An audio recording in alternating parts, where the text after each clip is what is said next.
So it's been a year since I've gotten married, and honestly, what have I learned?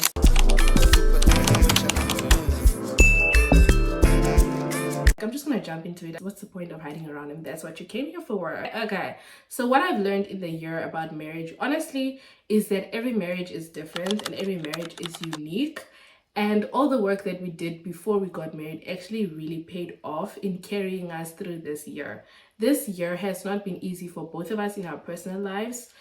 First of all, with his job, he had a lot of tribulations in his job, and I had a lot of turbulence, girl, English. I had a lot of issues in my personal life as well, from graduating from my master's to not finding a job in my field to now having to do another job to get by and pay the bills. All those things have happened in this 1 year, and also the possibility of us relocating and deciding where we want to live. Do we want to live together? Do we want to live separately? If we live separately, how do we want to keep the marriage alive? All those conversations have been topics we've visited in this 1 year of being married since we got married. So that's one of the things that I would say is the main highlight or my main takeaway from this year of us being married. Our relationship has actually changed for the better. I feel like now we get along more as friends on a non-romantic level. We also get along more. We do things more to like compromise. We go to the restaurant the other one likes more, or we go to do the event the other one likes more. We also started, for example, gymming together, and we actually gym together, doing sets together and all that stuff. We never really used to do that because we like to do things alone, and now we started like involving each other more in like the hobbies and habits we have.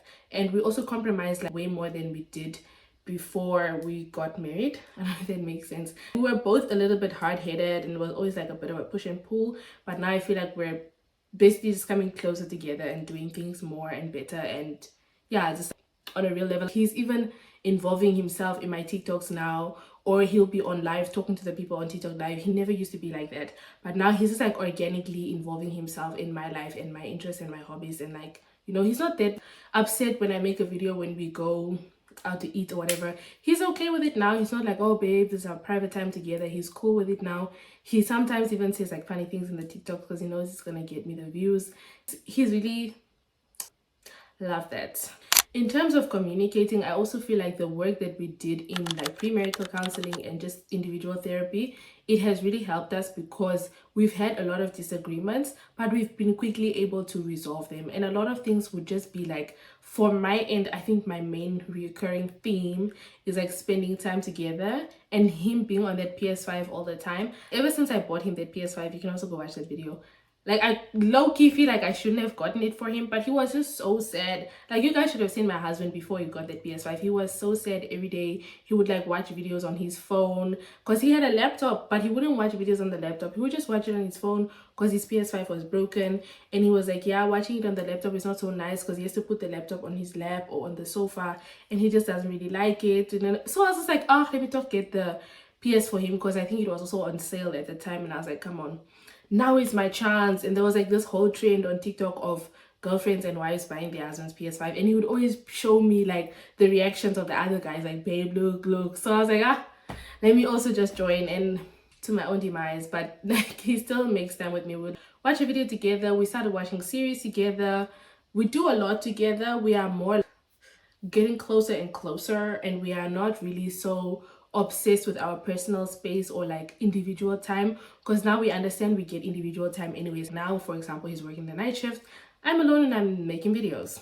So to be honest, the reality of marriage, what I thought marriage was gonna be like, and the expectations, for me, the expectations, I was really fearful before I got married. I'm not gonna be one of those people that are gonna tell you that, oh my gosh, when I got married, I was so dreamy and I had this big fantasy and I had this romantic view of me. I was very scared of marriage. I didn't see very good examples of marriage when I was growing up. And especially as an African woman, this very well. Like, I've only seen marriages where the women are like low-key domestic workers, or they like worship, eat, breathe their husband. Like, this is my husband does. They're at work, they like don't even excel at work because they don't want to not take care of the kids or whatever. That's just what I saw, right? And also the abusive relationships. I saw a lot of abusive relationships when I was growing up. I did not have a really healthy example of a romantic relationship or even a marriage when I was growing up. So I didn't have much to go off of. I just had me not wanting that to be my reality. That was what I was going off for. I was like, I don't want to go through this because I saw it. So this is what I'm avoiding. That's how I approached marriage now, instead of like the other way around. Instead of being like, okay, this is how it was when I was growing up. Now this is what I want. It was like, this is what I saw. I don't want anything that resembles that in my marriage. So genuinely, I was very scared before I got married, because also when you talk to other African women about marriage, they'll be like, yeah, my husband used to be so nice and sweet before we got married, and then we got married and things changed and it was just all about the kids, da da da da. And I was also just scared, you know, like, okay, the romance is gonna die and he's not gonna like me anymore and he's low-key gonna hate me. And you know, I was just always thinking about those are the thoughts that were coming to my mind every time when I was thinking about getting married. And even like the preliminary thoughts during the first year of the marriage, I was scared, child. I was shaking in my boots. But then the time passed and then I realized, like, okay, like, he's still nice, he's still romantic. It was my birthday. He took me out for Indian food. He doesn't like Indian food as much as I do, but he knew like she's gonna love it if I take her out for Indian food. He took me out for Indian food. He got me gifts that I actually like. He made it nice. One thing I like about my husband, he makes really sure that the intimate moments he knows how to catch me. He knows how to be like, she's not gonna expect this, I'm gonna do it. That's what I really love about him. For my birthday, we went out to eat and I thought, okay, that's all we're gonna do for my birthday because we're already flying back to Namibia. And I was just like, he already paid for all these things, so Indian food is literally like, this is the best that can happen for me on my birthday.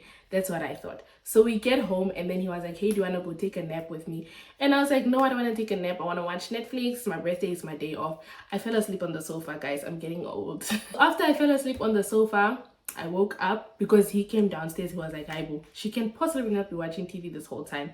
So when he came down, he was like, you see, I told you you're going to fall asleep after that Indian food. And then he gave me the gifts. And like, that's very typical. Like, he knew that I wasn't expecting anything for my birthday. Even for Christmas, when he got me the wedding rings, he knew I was not expecting any gift, because I told him I don't want any gift for Christmas. I just want my wedding rings. And he was like, okay, babe, I understand. Because I was low-key trying to say, spend as much money as you can on the rings, because I'm not gonna have a choppy ring on my wedding. I'm not gonna have a little piece of a string gold here on my finger, never that. So yeah, generally that's what I love about him. And like, the reality is way better than the expectations, if I can summarize that part of the question. It's been really great, and for the most part, even if we do have disagreements, it doesn't last long. It's like one day, or even sometimes it will be like 10 minutes. We'll scream at each other and then we'll go downstairs and then we'll start laughing after 10 minutes, you know? Yeah. So my best memory of the year, honestly, when I look back, I think my best memory of the year is when I got sick. Which is funny to say, but when I got sick, I was like on the sofa sleeping for like 3 days. I didn't go to work. I didn't do anything because I was so sick. I don't know what I was sick of, but I was so sick. And my husband took care of me all those 3 days. He didn't complain one day. He didn't like, you know, tell me I'm overreacting, whatever. He cooked, he cleaned those whole 3 days. And it was really like, wow, I was sickness and in health for real, dog. I think that was genuinely for me the best memory. The second best memory I would say is Valentine's, when we went for our Valentine's Day trip. You can also go watch that vlog. It was really beautiful, and he pulled out the stops for Valentine's. And we also argued. Imagine the first night we got there, we argued before we went, when we got to dinner, because of my shoes, because I couldn't walk in my shoes. I think the shoes were too big for me, but I didn't have the shoes on that long. Like, I just had the shoes on in the apartment and I took pictures with them. So I never went outside and walked around in the shoes. Kanti, the shoes were too big, so I couldn't walk in them. I kept like, you know, and it was really bad. So it was like, we argued because of that. But even regardless of that, the next morning we woke up and then we went to the spa together. We were not mad at each other anymore. Like, you see, just like that, moods change. So yeah, that Valentine's was really nice. It was also my first time like experiencing Valentine's with a romantic partner. I never experienced Valentine's before that. So the challenge that we've overcome since being married, I would genuinely say just financial challenges, because he had a lot of financial things to do this year. Like, he paid off his car, He bought a new car, by the way, so he had to pay off that car and still like finish paying off the other one that he sold. So that wasn't a biggie buyer, and also me trying to save a lot of money, and also us genuinely just trying to save but still trying to keep the romance alive in the marriage, even though we are trying to save this money type vibe. Yeah. And for me, the best way that I feel like we kept the romance alive is to constantly, which is something that we've already been doing when we started dating. If you go watch those old videos, I think I also talked about it a lot there. But we genuinely try to make the relationship interesting. Like, even if we are just cooking something and we eat something together, we watch Netflix, we order food, I buy games online, for example, like question games, and we can play those games, or we paint, or we draw, or we go for a walk, or we go to the gym together. Just constantly try to make things interesting and constantly try to do something that we haven't done before, you know? Like, even when we play the game, sometimes we'll drink something, sometimes we won't drink something, or we'll play the game and then watch a movie, or we will go like to Luxembourg, watch a movie there, come back, you know, or go out to eat before we watch the movie. Just always try to do something. It doesn't have to be something big. Just the act of doing something makes both of us feel like we are special to one another, you know? Also, the biggest thing that I've learned is what I said already in the eloping video, but I stand by it today. Don't tell your friends and family when you guys are having disagreements with one another. Since we got married, I mean, from my end at least, for sure, I can say I've not really been telling my friends about disagreements we have.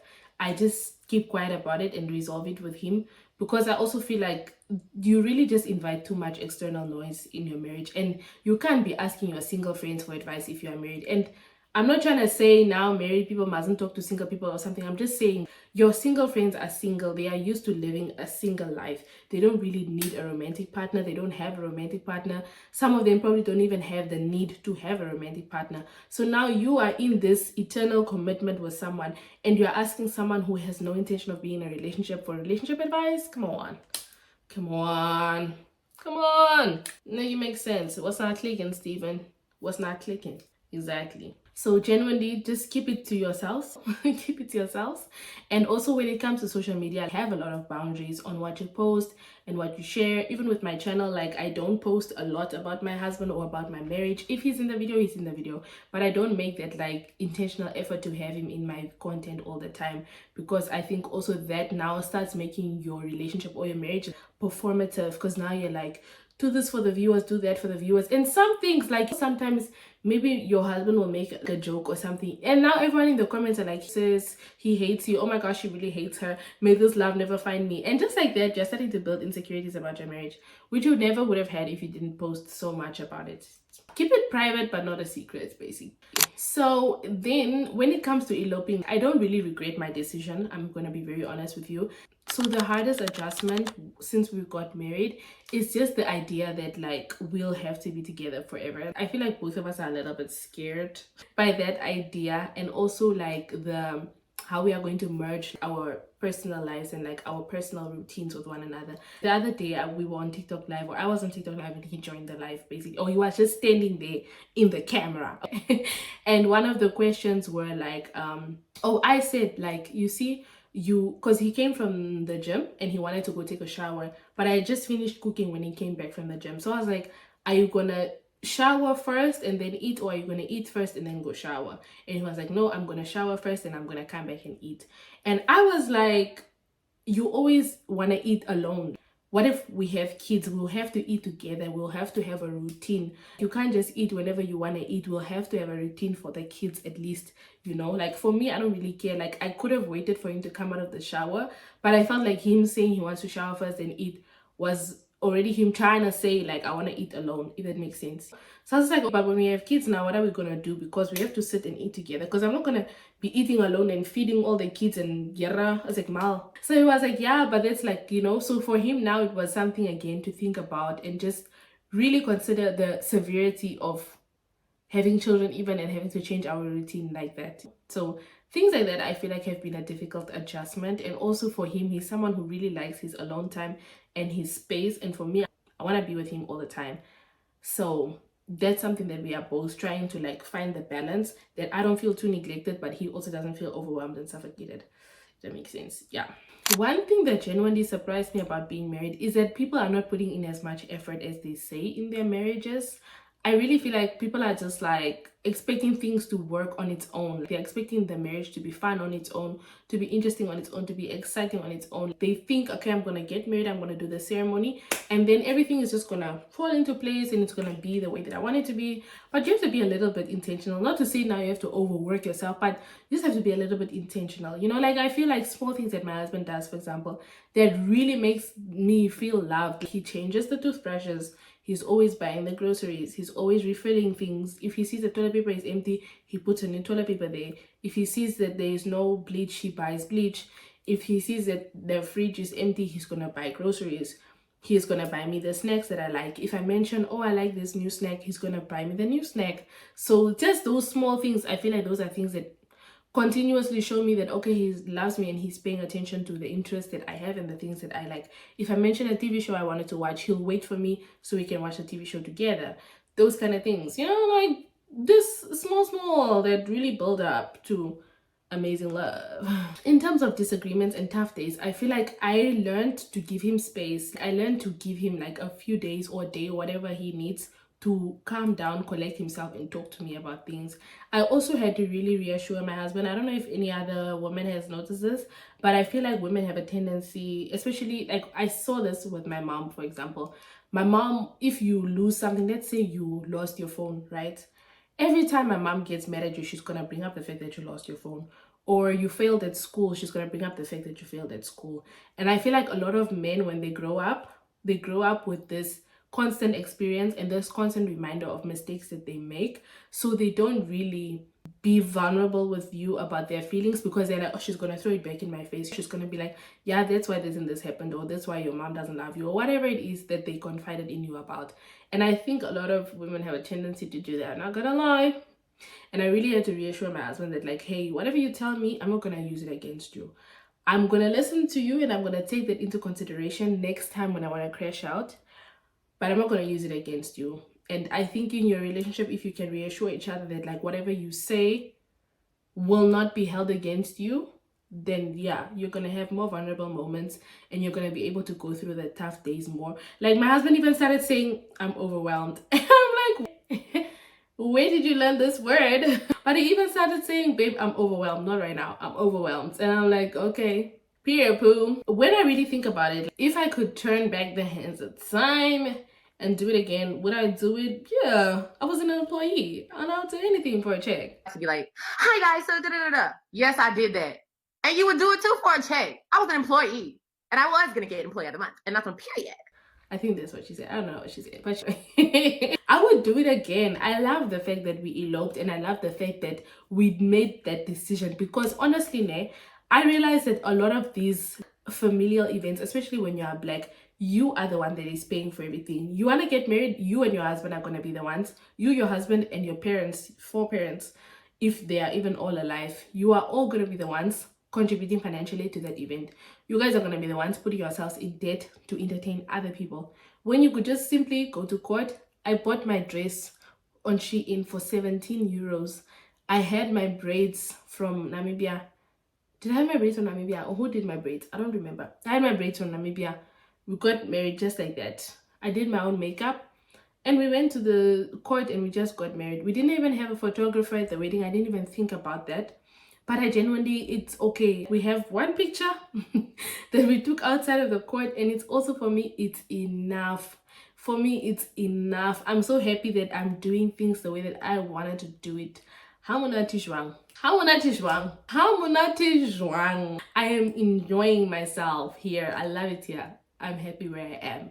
But I would do it again, because it's not easy to put yourself in debt just to have a party to celebrate other people, for other people to celebrate your wedding, and then you're not even really happy with your hair, you're not really happy with your nails, you're not really happy with the photographer, you're not really happy with the pictures, you're not really happy with the venue, the decor, the food.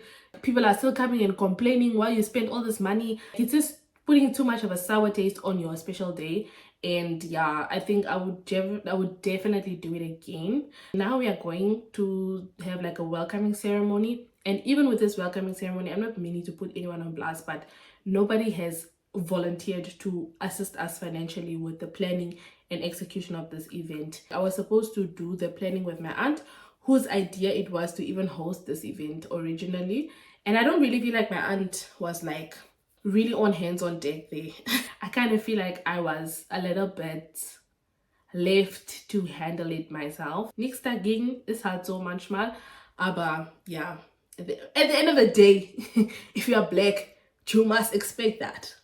Just know that sometimes you're gonna be alone when you wanna do these things. Die mensen van net kom eet, die mensen van net kom dans, die mensen van net kom squeal. As al wat doen, maar hulle wil nie vir jou help.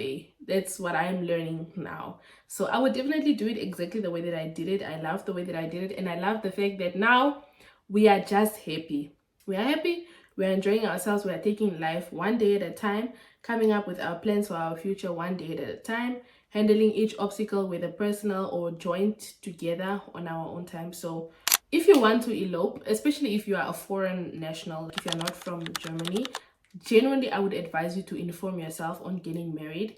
If you get married in like Denmark or something like that, you can, but then you have to come to Germany and you have to register your wedding here, and then it will only be bearbeitet into the system. So I felt like even though it was a bit complicated to get married here because of all the paperwork, at least it was already done. Once we got married, it was done. It was updated into the German bureaucratic system that I am now married. So I got new letters from the AfD. Is it AfD? Not the AfD, my God. I got new letters from the Sozialversicherung. I got like new letters from the radio company. Everything was changed. Even my Meldebescheinigung, I just had to ask them to print it out again and for me to pick it up. So everything was in order. Everything was in order. So genuinely inform yourself on what documents you need, the procedures, what you need to do after you get married. The best thing you can do is to ask your Ausländerbehörde, ask them, your immigration office in your region, ask them, hey, I'm considering getting married. What do I need to do, and what do I need to do after I get married? What are the steps? Where do I need to register myself, or who do I need to announce to that I'm now married, and things like that. I had to do a lot of things. I had to change my name at the bank.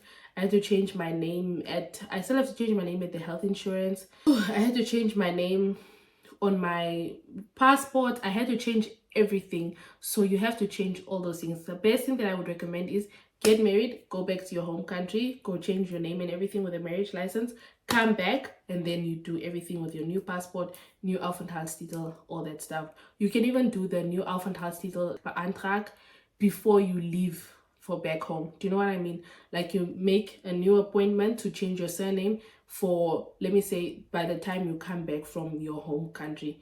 Then you go home, you change your passport and your ID, you come back to Germany, you change your bank details, your names and everything. You come back to Germany and then you change your name here and everything again. Because you have to contact each facility and each institution that, hey, I'm changing my surname. Most of them will just require you to send them your marriage license and your new ID, and that should suffice. They will change it within 24 hours. With the banks, they change it like in 24 hours, and then they send you the cards also by post, a new card. For the health insurance, I haven't done it yet. I still have to do it because I only got my Aufenthaltserlaubnis last week. So for that also, what I'm looking forward to in the next year of our marriage is just us becoming more settled in our individual lives and in our marital life.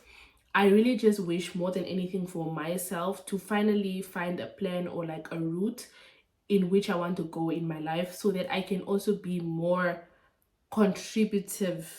I can contribute more to the marriage, young talk, so that I can also be concerned with like our policies and our retirement and our where we're gonna have kids and where we're gonna do this, those things. So when I start my PhD, for example, I want to get those things on the road. I want to establish that stuff quick and fast in a hurry. That's what I want to do. So if I can do that, I think that will genuinely help our marriage tremendously. And also if we can get the visa and we can move together and do, man, just start. Because now even where we live, we haven't really decorated the place that much because we both were like, we're not gonna be here forever, so what's the point? So I just want us like to start nesting and really get in the flow of our life together forever. So with that being said, thank you so much for being part of our journey. My husband is really funny and crazy and like me. And I hope you enjoyed our elopement story, and those of you who stayed since we eloped till now, thank you so much for your support and always like laughing with him and talking to him on the TikTok lives. He really loves and appreciates you guys like I do. So see you in the future, and if you want to watch the original video, you can find it here, or if you want to watch other videos, you can find them here. Thank you so much for watching. With that being said, you know most, play veilig, raak base, and pas jou op. Ciao.